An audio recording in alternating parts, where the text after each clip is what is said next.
O Brasil é um grande produtor de oleaginosas. A mais conhecida de todas é a soja. O Brasil é o maior produtor mundial atualmente, superou os Estados Unidos. É um grande fornecedor de soja e seus derivados para o mercado internacional e, claro, para o próprio mercado interno. Mas a produção brasileira de oleaginosas também é bastante diversificada. Nós temos vários tipos de oleaginosas cultivadas em várias partes do país, e uma dessas é a canola. Canola é uma semente oleaginosa que tem como seu principal produtor o Canadá, um dos grandes produtores. Na Europa também se produz a canola. E esse é o nosso assunto, nosso programa aqui no canal AgroMais, nesta terça-feira, 7 de setembro, programa especialmente gravado para esse feriado nacional de 7 de setembro. E sobre esse assunto, sobre canola, sobre produção e tendências de mercado, eu converso agora com Vantuir Scaranti, que é o presidente da Brascanola, que é a Associação Brasileira dos Produtores de Canola. Vantuir, conta para a gente. Eu tenho notado aqui nas estatísticas divulgadas pela Conab que houve um grande aumento na área de plantio de canola nessa safra que está em curso agora em 2021. Crescimento expressivo, especialmente no Rio Grande do Sul, que é, pelo que eu me lembro, um dos principais produtores, ou o principal, um crescimento muito grande na área. A lavoura, eu acredito que ainda está em andamento, em véspera de colheita, e com tendência de uma produção de quase dobrando em relação à safra do ano passado. Permanece essa perspectiva positiva, otimista com relação à nossa safra de canola que está em curso? Vantuir, a bola está com vocês. Conta para nós como é que está a situação dessa cultura oleaginosa no Rio Grande do Sul e no Brasil. Tudo bem, Silmar e telespectadores da AgroMais. É sempre um prazer a gente poder contribuir com esse trabalho.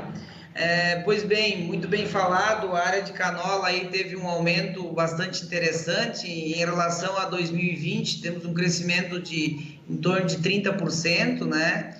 O Rio Grande do Sul hoje é o maior produtor a nível de Brasil e temos aí uma expectativa bastante interessante, mesmo que tivemos alguns eventos no mês de agosto aí que interferiu um pouco a questão. Inicialmente tivemos um clima um pouco mais seco e também uma geada que também afetou um pouquinho.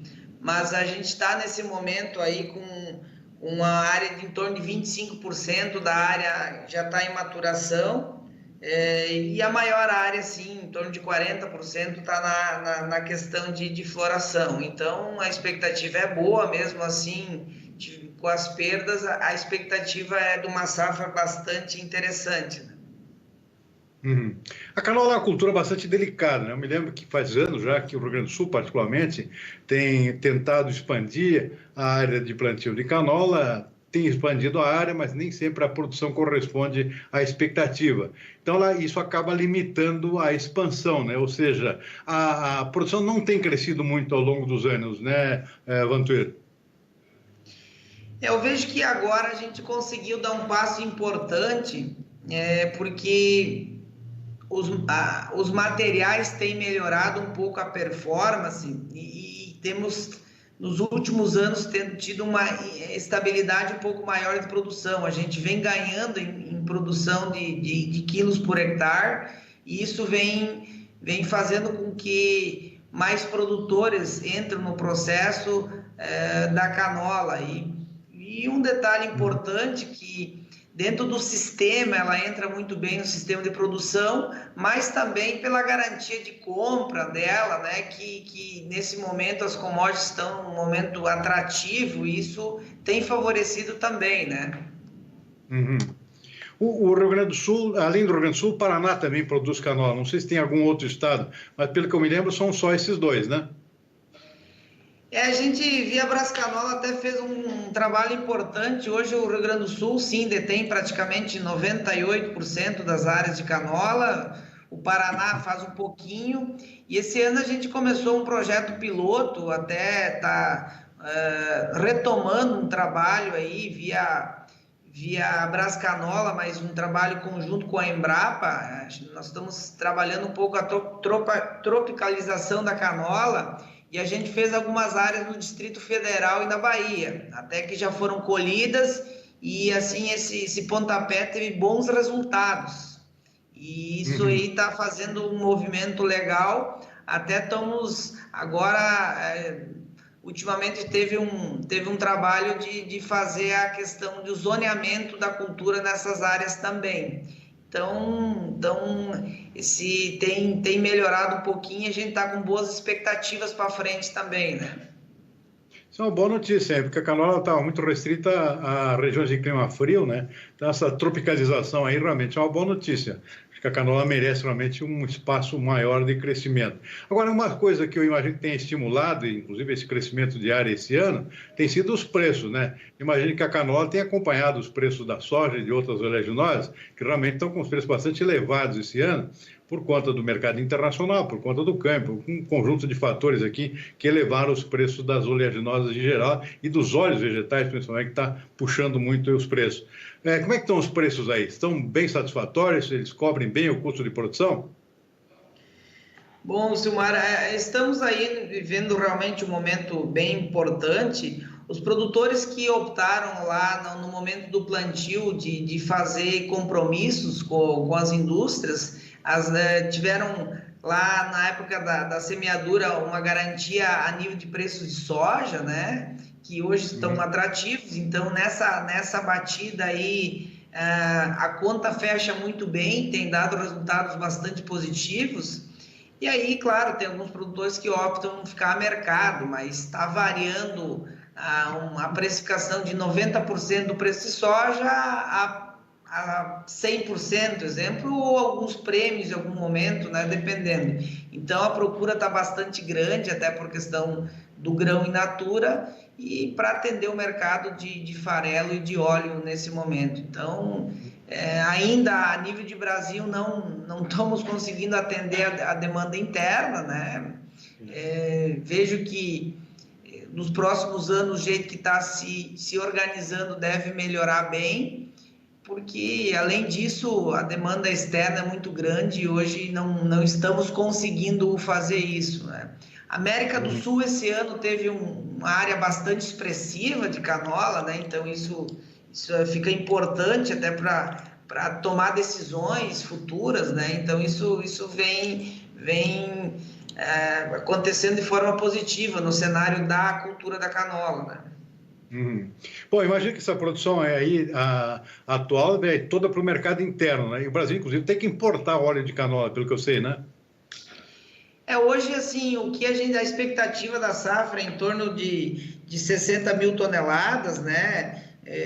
Uma expectativa de gerar umas 22, 23 mil toneladas de óleo, e isso aí realmente vai ficar tudo no mercado interno, né? Então, um pouco de volume o Brasil importa, ou in natura, ou em óleo, né? Que quem tem atendido isso grande parte o Paraguai, e agora um grande trade começou a aumentar bastante as áreas cultivadas, é o Uruguai também, né? Então esses países vão atender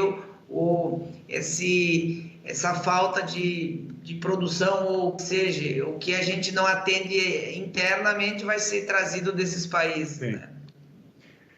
Vão ter tendências para o futuro. Você está otimista? Vai continuar crescendo? Esse embalo desse ano aqui pode continuar? Qual é a sua perspectiva em termos de crescimento ou não da área e da produção de canola aqui no Brasil?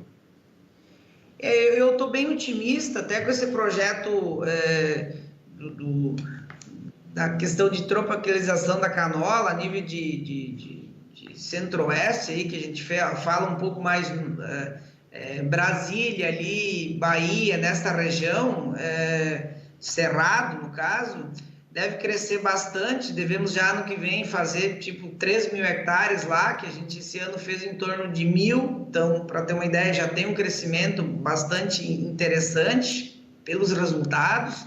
E a nível de Rio Grande do Sul também, a gente está tendo esse crescimento constante ao passar dos anos. Isso é importante porque a canola em si, ela tem materiais adaptados, hoje tem um suporte técnico bastante interessante, e além de ter a compra garantida. Então, a gente está com boas expectativas, a gente está fazendo já alguns trabalhos já de programações para 2022, que isso é muito importante, fazer o planejamento, né? Esse é o nosso trabalho também. E como a Brascanola, a gente está aí com expectativas bastante positivas, né?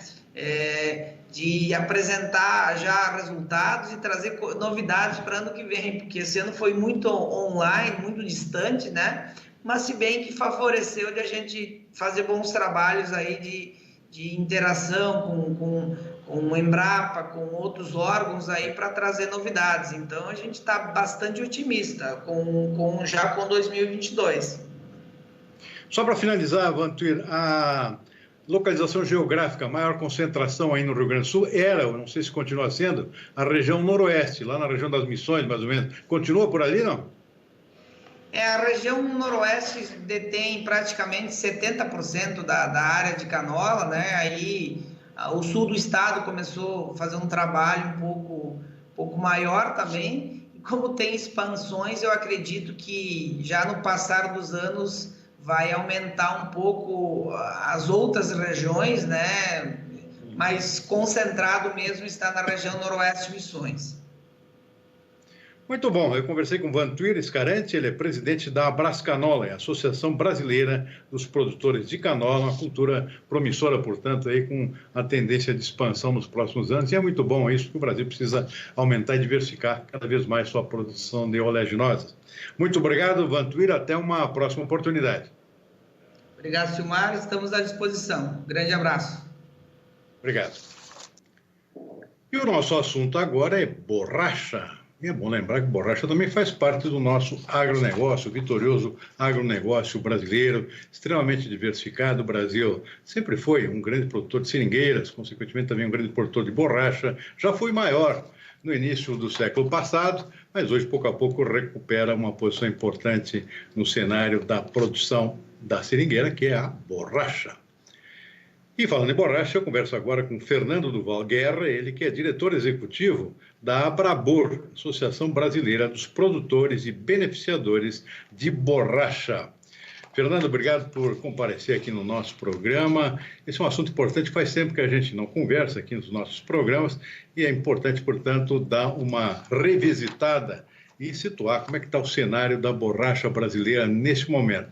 Vou começar pelo próprio consumo. Eu lembro aqui que nós estamos em época de pandemia, eu imagino que o consumo de borracha deve ter dado uma travada aqui em função da pandemia, pelo menos no ano passado, em função da menor circulação de veículos.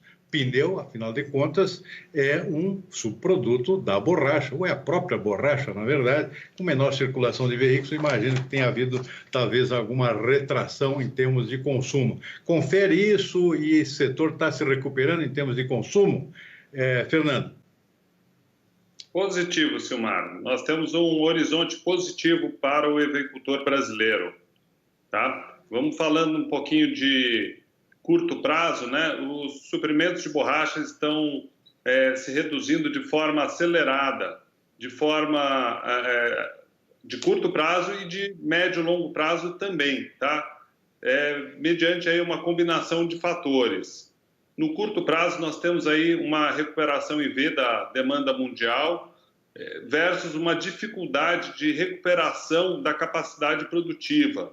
Principalmente na Ásia, tem muitos trabalhadores que migraram para os seus países de origem durante a pandemia e no retorno não conseguiram voltar para os países onde fazem a extração da borracha. Isso tem afetado aí a capacidade produtiva aí no curto prazo.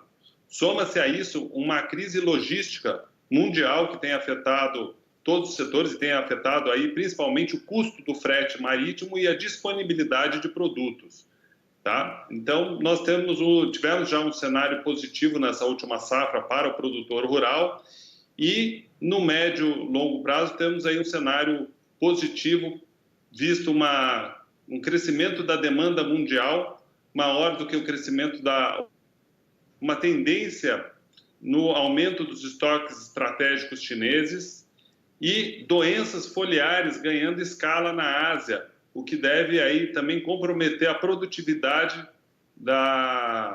da região nos próximos anos e uma coisa que veio para ficar, né? São 150 anos de monocultura na Ásia e a gente sabe que isso dá um problema. Um último fator que é muito importante, Silmar, quando a gente fala de uma cultura perene, né? Nós viemos aí de um ciclo longo de baixa, né? Todas as culturas perenes têm essa característica de ciclos longos de alta e de baixa. E a lenta capacidade de recuperação. Quando você passa por um ciclo longo de baixa, os produtores não plantam e não plantaram em escala adequada nos últimos 10 anos, de maneira que agora, para os próximos 10 anos, nós temos seringais que vão entrar em produção, são seringais que já foram plantados. E aí a gente tem um cenário onde a demanda vai ser maior do que a oferta, pressionando os preços para cima nos próximos 10 anos. Uhum. Ô, Fernando, antes de falar um pouquinho, eu vou falar mais aqui de seringueiras aqui no Brasil, o cenário global, como é que está o Brasil em termos de ranking mundial aqui, em termos de produção de borracha? A grande concentração, claro, lá no Sudeste Asiático, eu acho que continua por lá. Quem são os grandes players atualmente? Tailândia, Indonésia, Vietnã são os grandes exportadores. Nós temos China e Índia como grandes players. O Brasil, como é que está nesse ranking, hein? O Brasil nem aparece no ranking. O Brasil tem em torno de 1,5% da produção mundial e tem uma capacidade de crescimento do equivalente a uma França em áreas aptas. Então, nós temos um potencial enorme no Cerrado brasileiro para crescer a produção de borracha. Uhum. Nós temos essa vantagem aqui no Brasil de produzir borracha num bioma muito diferente do bioma asiático. Porque aqui no Brasil, quando a gente produz borracha no Cerrado, a gente tem um vazio sanitário natural, porque temos um inverno muito seco, na mesma época que ocorre a desfolha das árvores. E aí, dificilmente, uma praga sai da condição de endêmica para epidêmica.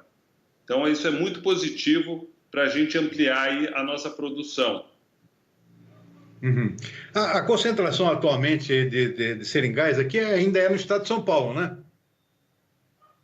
Positivo. Nós temos aí em torno de 66% da produção brasileira na região norte do estado de São Paulo, e aí seguidos por Goiás com 8%, Bahia 6%, Mato Grosso 4%, Minas 6% também, Mato Grosso do Sul 4%.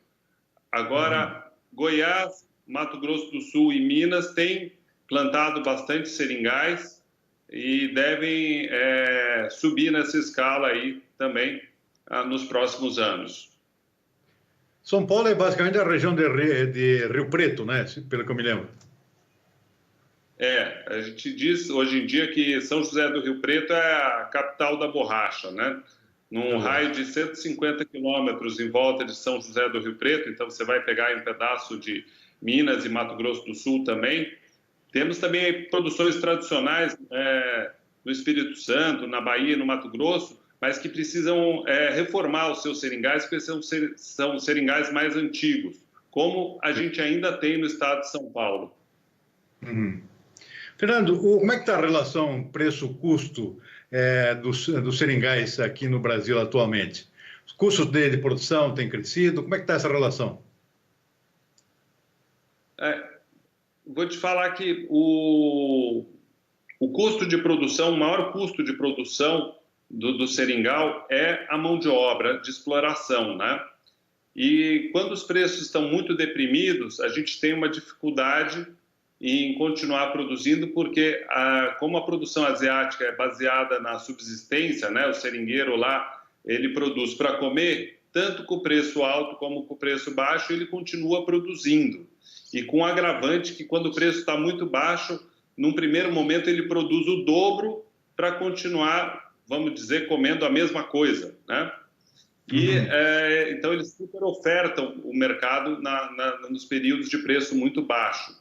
Aqui no Brasil, a gente, nesses patamares atuais de preço, a cultura vai muito bem, ela comporta uma remuneração bastante atrativa para o seringueiro, e não temos tido problema nesses preços de conseguir a mão de obra e tratar essa mão de obra para explorar os seringais brasileiros. Uhum. Para finalizar, Fernando, como é que você está enxergando aqui o futuro, as tendências aí de médio prazo? O Brasil tem condições aí de voltar a ser um grande player nesse setor, como foi no início do século passado, ou isso está fora da realidade? Olha, cada vez mais, tá? Nós temos um trabalho muito interessante de cadeia produtiva, onde nós conseguimos envolver não só os produtores de borracha, mas as usinas de beneficiamento, a indústria de pneus, a indústria de artefatos e agora, por último, conseguimos atrair para essa conversa a Anfávia, que é a indústria automobilística.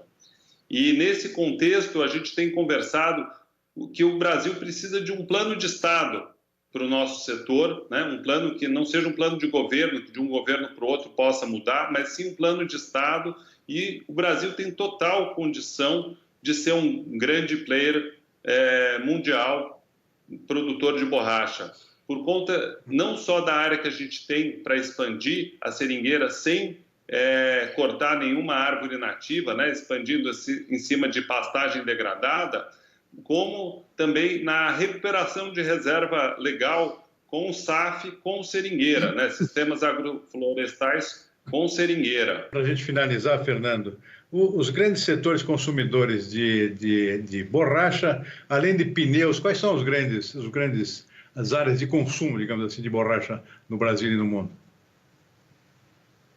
No Brasil e no mundo, o principal consumidor, tá? 75% a 80% da borracha do mundo vai para pneus e indústria automotiva. E aí, depois, na sequência, temos uma infinidade gigantesca de artefatos de borracha, desde luvas cirúrgicas, preservativos, tintas, combustíveis sólidos, todos os amortecedores que você imaginar, inclusive amortecedores para pontes, para prédios, todos os antivibradores, enfim, a borracha tem um uso muito grande. Você não tem economia no mundo sem petróleo, aço e borracha. E o Brasil aí produz em torno aí de 40% do que consome. Então ele tem um potencial enorme para crescer só atendendo a demanda interna. Imagina o que ele não tem de oportunidade para atender aí as Américas. Muito bom, muito bom. A gente torce aqui para um setor como esse continue crescendo aqui e trazendo riquezas aqui para o nosso país. Eu conversei com o Fernando Duval Guerra, ele é diretor executivo da Abrabor, Associação Brasileira dos Produtores e Beneficiadores de Borracha.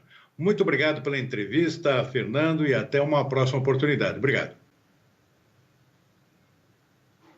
Positivo. Estou à disposição, Silmar. Obrigado. Nós vamos ficando por aqui com o programa especial gravado para esse 7 de setembro. Um bom final de feriado e até amanhã.